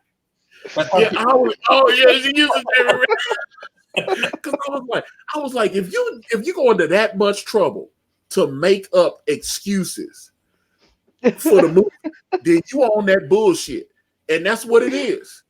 So hold on, let me see. Real Logic question: no time stone for Doctor Strange in this next movie. How is that even possible? Or are they going to fix? Ooh, that's a good question. That's a very good. But they did put all the stones back, so that means he's going to be all right. I thought they put everything back. Yeah, that's the thing. They did put everything back. Because Tony didn't do. Now Thanos snapped the stones out of existence, the past stones. But then when they went back and grabbed the stones, they brought them into the present. And then obviously Robert Downey Jr., Tony Stark, he used it. And then they had to put everything back, but it's a separate timeline now. That's why Captain America was able to not come back and then go back into the past and marry Peggy Carter. Although, now here's another thing that they said that the right, this pissed me off. Did either one of you guys, did you watch the Agent Carter television show? No, I did not. Okay, I watched both seasons, right? Okay, here's the deal. In the opening credits, they said that Captain America saved the man that she eventually married. That Captain America, when he was fighting in World War II, that he saved her future husband when he rescued like 140 something soldiers or whatever. So one of those soldiers, they never said who it was because they were building up to it. Although the guy that was the male lead on the show, it was pretty clear that that's who the fuck they were leading up to. Josh Whedon's show Dollhouse. And it was pretty clear that was the guy that they were going to say Peggy, because he was, good looking guy. He's the typical actor that I'm like, so I was like, that's the guy. But they have an out because they never specifically named who this person was that Captain America saved to end up marrying Peggy Carter. Okay, now the writers have gone back and said, oh, that person that we were talking about was actually Captain America the whole time. We just couldn't say. I was like, get the fuck out of here. They used the Obi-Wan explanation from a certain point of view. I was like, yeah, it's a certain point of view. Yeah, they supposed to. Every show's like, the man that I eventually married was saved by the man I loved. They were making a point of it. So now they going, oh well, Peggy. Peggy had dementia at the end. She didn't remember that her husband was actually Steve the whole time. Yeah. So what about when young Steve was visiting her old ass in the deathbed? He didn't see him. He didn't see us. Oh, so the older self, he was like, oh shit, my young self is coming, so I gotta hide. So nobody knows. I was like, that's bullshit. And then I'm an asshole for pointing that out.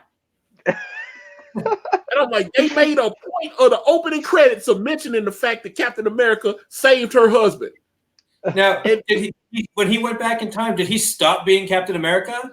Did he be like? That's another thing. And then, but I'm okay. Captain America adventures, or was he like, you know what? I'm not Captain America anymore. I'm just going to be married to her and have a job. No. But here's the thing. He still got his superpowers, right? And here's the thing. Okay, now I'm actually okay with this if they do this thing, because they kind of teased Namor in the at the end of Endgame, you know, where they talk about those underground tremors and shit. Mm-hmm. Mm-hmm. Okay, so if we get the Invaders, because Chris Evans says he's still going to be working with the MCU on a limited basis. They cut some deal where he's going to like direct shit and stuff like. They still want to work with him. So if we could get like a World War II era Invaders, you know, with the android Human Torch, the original Human Torch, I would be down for that shit. I think that would look dope, man. If they did Invaders with the Human Torch and Namor and Captain America, oh man, and then they bring him into the present, I'll be cool with that. But that's the only way to fix that, even though they use time travel magic.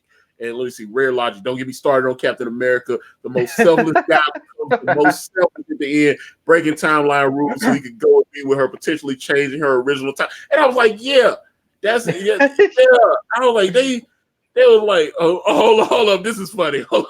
Adam Moneta, Peggy married Roger Stevens. Yeah, that's funny. I like that. I was like, I had to show that one because that was funny. Like, hold on. Like with the original man she married and the child. That's what I'm saying. So he just wiped a human being off the face of the planet if they had kids. Yeah, that's the thing. Because she had got married and had they hinted that she went on and lived her life, and he was a capsicle. He was frozen. That was like, they should have just kept him with Sharon. That was the story that they screwed everybody when they decided it's like, fuck it, he's going back in time to be with Peggy. They should have just, because everybody loved the Winter Soldier, and they was like, oh man, him and Sharon are together in the comics, so it was cool. I was like, all right. I was like, him and Sharon are, Sharon's a character from the comics, and I was like, oh, him and Sharon's been together. The fans were respecting that shit, so I was like, okay, let that be what it is. Oh well, I've got to go back in time. Sorry. And I'm like, no. I'll tell you exactly why they didn't go with the Sharon thing. His contract was up. They didn't want to make any more movies with him.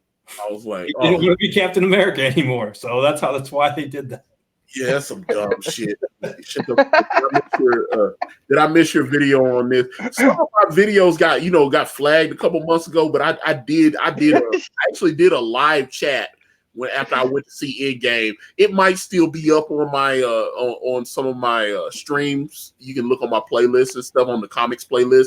It's probably on there. I think it's still up there. I chatted with like some of the fans and stuff for like about an hour, and it's like shit was like 50 people showed up, and because I was going off, it was pissing me off. I was like, wait a minute. So you can go back. I was like, because I kept asking. I said, how the hell did Hawkeye's wife call him? She been gone, and okay, and they showed in the movie they were having a cookout when all this shit happened. So she had her cell phone on her, and it's 5 years later, and he ain't been on that farm. Somebody else is probably running that farm. I know he said Shield helped him set it up. So did Shield just kept plowing those fields and working the grass or whatever? I don't like the whole thing was bogus, man. I was just like, oh. Too much. Yeah, it was pissing me off, man, because I was like, this is real, man. It's like, redeeming the MCU is as easy as making Kang the Conqueror the next. Oh man, I actually like Kang the Conqueror though. It'd be cool if they actually did. I was just like, I was just, but man, they made some mistakes. I'm just being real. They made some mistakes, and then when you try to ask people about them, then they go, no, man, well, they explained it. Don't you remember that scene where they explained the rules of time travel? And I was like, yeah, it was complete horse shit. I remember that scene. Yeah. So I was like, that's one of the things where I respected movies like Back to the Future, because they really, and then he was like, oh, yeah, Back to the Future was complete bullshit. And I was like, I can understand they threw a movie like Bill and Ted's Excellent Adventure under the bus when they were doing it, because but Back to the Future had one of the most well plotted time travel payoffs that I've ever seen in a movie. They were trying to go out of their way to try to make sure that they didn't make mistakes with the time travel. You do not argue me about Back to the Future. There's so much stuff that they were inconsistent on. Yeah, well, I can argue that time travel, but I thought as far as time travel plots, I thought they did. It was a great movie. I love them. I love the movie. I put it down. There's all kinds of little stuff from like, man, that really didn't follow what they had last time. Yeah, well, the hell they switched two different actors and stuff because what's the name? Crispin Glover, he was suing them because they used his footage without that. They didn't have a law at that. They have a law now that you can't do that without you have to pay the actors. You can't just use their images now. Yeah. So it's that was because of him. He sued and won. And didn't win very much money. I think they only had to pay him like about 80, 100 grand. They didn't really give him that much, but they had to pay him because they used his image without his permission. So Matt Kimball in the chat says Primer was the best time travel movie. I've heard about that one, and that one I've heard is actually really good. And they're really good about exactly laying out how the time travel works in there and stick to their own rules really close. Yeah, I haven't seen. I need to check that one out there because, like I said,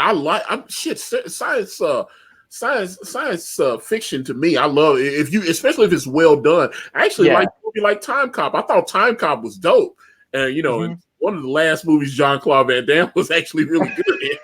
And I was just but they made some mistakes, man. They really made, man. The chat's going crazy, man. Everybody here, this is going, but they're loving it. Yeah, I mean, but I was just being honest though. That movie had some problems for me. I'll tell you exactly what would have happened with his wife. She would have come back from the snap. Once they figured out 5 years had gone by and she didn't see him, the first person she would have called is freaking Black Widow, and she would have been like, "You've been banging my husband the last 5 years, haven't you?" And then that's how she would have got his phone number. I was like, she would have got it from that like I said, I was like, all of a sudden the phone starts ringing and it's her. I was like, you've been gone for 5. Oh, hold up. Okay, let's speak on something else that a lot of people gave him a pass on. So Ant-Man, he's trapped in the negative zone or wherever, and the van's sitting there abandoned for 5 years. So it's just like in a junkyard or whatever. It's just sitting there. And a fucking rat comes and chews on the cable and it sparks it releases. I was like, really? Is that what we doing? Really? Oh, the rat was on some bullshit. And I was like, so the van's just been sitting there idle for 5 years and the battery still works in that son bitch? The least they could have done is have it struck by lightning or something. Yeah, I was like, come on, man. Yeah. I was like, okay, the rat, man. All right, the rat. All right, cool. And like I said, I already talked the Peter because people was like, no, Peter Parker's still like 16. And I said, right, he's 16. But then I pointed out a scene that they couldn't deny. I said, you remember when he first came back and he saw Tony Stark and Tony was so happy to see him and he hugged him, right? And he goes, oh, Mr. Stark, I thought I was like in a dream or something and I didn't understand what happened. Doctor Strange told me that it's 5 years later. So Doctor Strange fucking told everybody they've been gone for 5 years. So he knew. And right at the end of the movie, where the fuck was Peter? In high school. Like it was nothing going on. I was like, why the fuck is he meeting up with Ned at the high school? It just so happened that all of his friends were in that half. Yeah, that shit. Uh-huh. That's why I was like, Far From Home had cool special effects and everything, but it was like, I had to really get it out of I was like, boy, y'all really fucked up with that time travel shit. And I had to like, do the Matrix and erase that shit from my mind and then just watch the movie. Yeah. Because I was like, once they started doing that shit, I was done at that point. I was like, this is on some bullshit. I was like, and you've written a plot hole that it's gonna keep carrying on to the other movies and shit. Mm-hmm. And everybody's like, you're overthinking these movies, Antonio. It's just supposed to be like popcorn fun. I was like, nah, man, don't give me that bullshit. I've been reading comics for 40 years, dude. Fuck out of here. What you talking about? I was like, no, tell me that. I've spent thousands and thousands of dollars on this shit. And I was like, yeah, I invested in it. So when I go in and you're insulting my fucking intelligence, it's going to piss me off. It's bullshit. Oh. It would have been less bullshit if they brought everybody that didn't get snapped back 5 years. Yeah. And not to mention, half of the whole fucking planet disappeared. Half the people, half the animals, all kind of shit. Because they were making a point. They were like, wow, the whales are starting to come back. The population of the whales were going extinct, and now they're building back up because all the humans weren't fucking polluting the water and hunting them and shit. And I was like, there were, that shit right there. And then you come right, and I was like, okay. Oh, and this is the funny part. What was Kevin Feige's dumb ass. There were clear at the end. You remember the scene at the end of Infinity War, the end credit scene with Nick Fury and shit, right? Where they were in New York and the snap is happening. They're showing exact time what happened with the snap. There was a fucking helicopter or some shit up there, right? And the motherfucker snapped out of it. The plane flew into the damn building and blew up and shit. And Kevin Feige goes, well, the Hulk was smart enough to make sure that those people came back safe and unharmed. Really, nigga? Is that what we do? He kept track of everybody in the world at that moment of the snap. Yeah, and I was like, and I had other people, we were getting deep into it. I said, there had to be some motherfucker that was getting his chest cut open. He was having heart surgery or some shit. And it was either his surgeon snapped out or he snapped out. There's all kind of shit. So he's like, yeah, well, the Hulk was smart enough to make sure everyone came back. And I was like, that's why they pay his ass $40-50 million a year, because he was just on the bullshit at that point. He was just willing to say whatever it was, because he knew. He was like, motherfucker started over, and he actually did a Reddit chat on this shit, because people was asking, it was like, wait a minute, bullshit at the end? And everybody, he was like, well, no, when the Hulk snapped everybody, he was so smart, he realized, he made sure everyone came back safely. Yeah. I was like, so my ass was on a plane and that plane fucking crashed. I didn't just pop back in the middle of the fucking air. I would have went with that.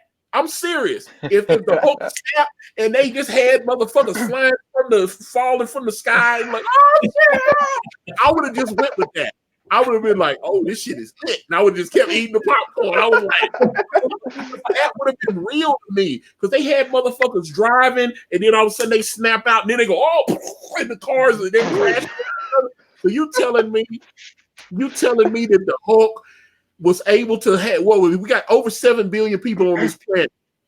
And the Hulk had the foresight with his fucking fingers and his Hulk brain to snap 3.5 billion fucking people back, and animals and everybody. There was zoos. The animals did disappear from the zoo, and a lot of those places. Remember, half the population in the world is gone. A lot. You noticed when Ant-Man showed back up in that neighborhood looked like the fucking ghetto or some shit. It was like trash all in the streets and cars lined up damn where.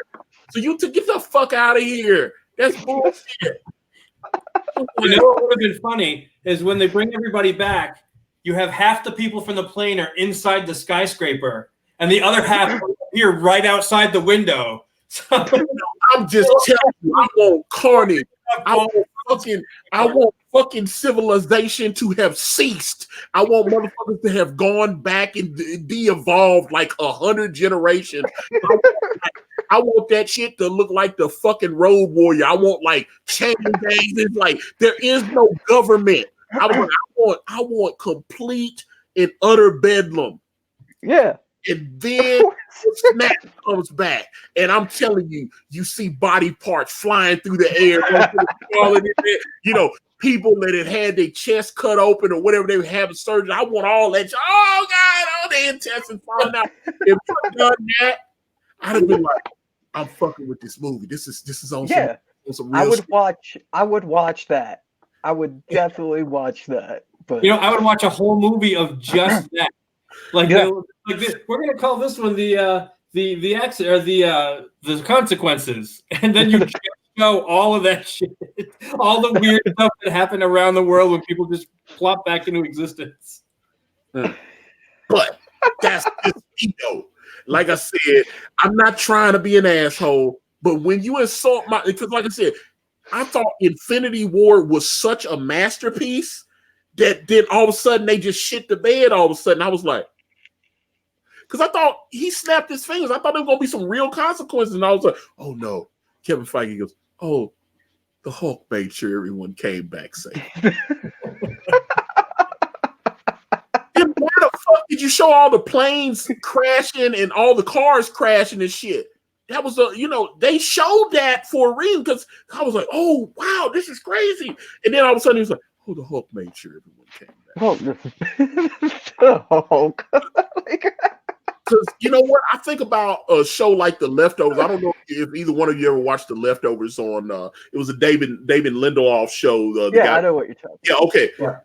One of the characters on there, she was pregnant, and then when the disappearance happened, her baby fucking faded out. Oh. And they never gave those people, because everyone's like, oh, well, they'll figure a way to get those people back or something.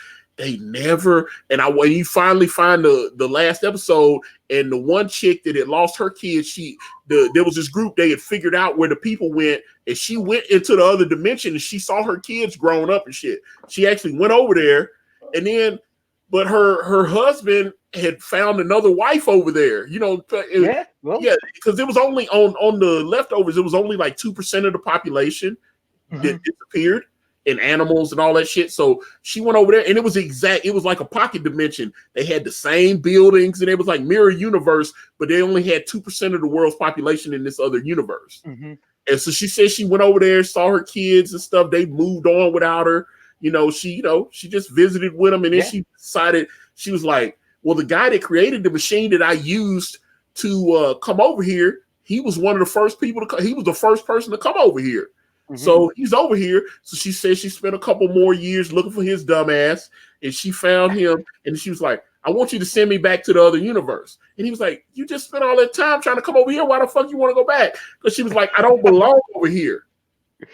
And so, my kids have moved on. My husband have moved on. He's not going to leave that woman. And I don't love him anymore. I love the other dude that's over in the old dimension. So then she had to go back over there. And then when she came back, she was like, I've been gone so long. I'm sure he done, because she said she was over there for a few years, and then she had to stay another few years while the dude built a new machine to send her ass back. So when she come back, she's like an older woman now. You see it, she got the fucking gray hair, and he's old. Yeah. And he's been like spending like the last 20 years looking for her ass. He's so that cooch was so good. He been looking for her for 20 years. And he said this shit. He said, every year I take 2 weeks off and I come, because they had went to Australia. And he said, I come back to Australia every year for 2 weeks, hoping to find you. And he said, I never found you until this last time. Oh. So he's been looking for all that time. And then he was like, why come you didn't contact me again? And she was like, you done moved on, and I thought you wouldn't want me or whatever. And I was like, the fuck, man? I was like, y'all do shit like that, man. Pay it off. That shit pisses me off, dude. That pisses me off, dude. I was like, oh, that, yeah. I was like, oh, God. Oh. I mean, it make my blood pressure rise up just even talk about this bullshit, man. It might have, yeah, man, but you're passionate about it. When you find little stuff like that, and then it leads to other stuff, and then it's like, wait a minute, if that happened, then this must have to happen, and then this, and that's when it starts getting you even more angry, because then you're like, they didn't think about anything. Oh, I was like, yeah, because I was like, okay, so she spent all that time trying to, oh, I've lost my kids. Because I mean, that chick was crazy. I don't know if you, like I said, it sounded like y'all hadn't watched the show, but that chick was like crazy chick. She's like trying to, she's depressed. She tried to kill herself, all kind of stuff because she actually paid someone to shoot her. It was crazy. That show was, they really were experimenting with the plot on that show because so many people couldn't cope with the fact that they had lost their family members. And, people like, they had the crazy preacher guy that was played by the guy that played the Ninth Doctor on Doctor Who. He was brilliant in that. And that was the crazy chick was his sister. And then I was like, they had the whole thing. I mean, like that first season, I thought it was a masterpiece. And in the second season, I was like, okay, they got confused and it got like lost. They forgot what they were doing. Because like Lost was insanity. Lost was crazy. And they, when that polar bear showed up in Lost, I said, oh shit, what are we doing? I don't know. This is crazy, man. And Law, and then when you hear back years later from some of the writers where they admit that they were just kind of bullshitting and making it up as they went along, I was like, that's why. I was like, y'all didn't know what y'all. Look, they watched it this year. Fuck it, let's do this. Like, come on, man. That's what man. Y'all gotta stop that shit. I'm like, I can promise you, with my story, I got a beginning, a middle, and a fucking end. Yeah, it's a story. Like it's a complete story. Brand this time. I don't know what I'm gonna do this next time. Fuck it, let's just make some shit up, can't it? That is too funny though. It pisses me off because it was like, we really didn't know what we were doing. So this is the same guy, because like I said, that second season they got way out there, and I was like, they went down to Texas to this little town, Miracle, and they were like, oh, you can't die, and nobody in this town disappeared. Out of all the places in the country, in the world, this place didn't have a single lost soul in it. And I was like, and so they thought the town was like magical or some shit. And it was like, it was weird. But I thought the third season, the final season of The Leftovers, I thought they got back on the right track.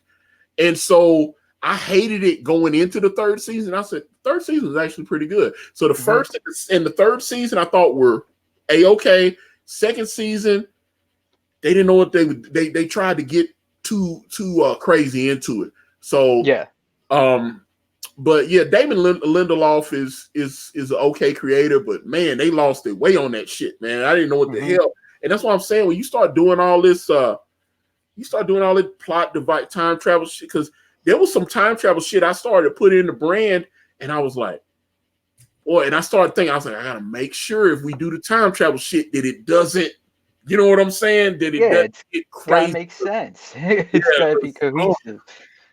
So I you have to be careful about that because it gets so crazy. And then, like I said, you get somebody like Kevin Feige just walking around going, oh, the Hulk was smart enough to make sure everyone. Yeah. You can never have time travel as a side plot. If you're going to make time travel, it has to be the whole thing. Because you mess, like you're saying, you mess stuff up when it's a little thing, because that means they didn't think it all the way through because of everything that it affects. So if you have time travel, your whole thing has to be about time travel because the rules are so complex. You can't have just a little bitty time travel on the side. Yeah, I don't even find it that interesting for the most part. Like time travel, I don't know. It never anything that really grabbed my attention. Oh man, I'm just saying. Now, if there was time travel and people snap back and intestines are flying out and heads are rolling and so, yeah, that would grab my attention.